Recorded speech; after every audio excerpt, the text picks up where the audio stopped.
आज मी भेटलो प्रतीकदादा शिंदे यांना. हा व्लॉग खूप भारी आहे, शेवटपर्यंत बघा. तर जय शिवराय मित्रांनो, मी आहे तुमचा लाडका वंश. सुकून चहाच्या ओपनिंग निमित्त आपल्या छत्रपती संभाजीनगर मध्ये प्रतीकदादा आला होता. दादांचा जसा मला फोन आला, मी छत्रपती संभाजीनगरला आलोय म्हणून, तसा मी त्यांना भेटायला गेलो. प्रतीकदादा पण माझे व्लॉग्स बघतात, हे ऐकून मला खरंच खूप छान वाटलं. आपल्या सगळ्यांना अभिमान पाहिजे की एक सामान्य घरातला मुलगा आज एवढा मोठा झाला. प्रतीकदादा तुमच्या लाडक्या वंश विषयी काय बोलतोय हे नक्कीच एकदा ऐका. तुम्ही आजपर्यंत लय ब्लॉगर बघितले असतात, म्हणजे डेली लाईफ माझं असं झालं, माझी बायकोनी हीच केलं, पोरांनी हीच केलं, निश्चयानी हे हागला, म्हटलं काय काय म्यूट करा, काय काय सांगत असतात लोक. पण आमचा वंश भाऊ आहे, छत्रपती संभाजीनगरचा क्रिएटर आहे.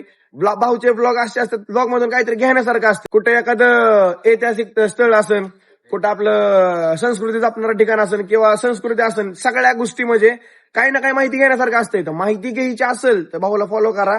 आणि भाऊचे ब्लॉग मी पण बघतो, खरंच रावस ब्लॉग असतात भाऊचे. तर भाऊ असंच करत राहा काम तुमचं, आणि वंशदादाला आपल्या फॉलो करा. जसं मला सपोर्ट करताय तसं आपल्या भावाला पण प्रेम राहू द्या.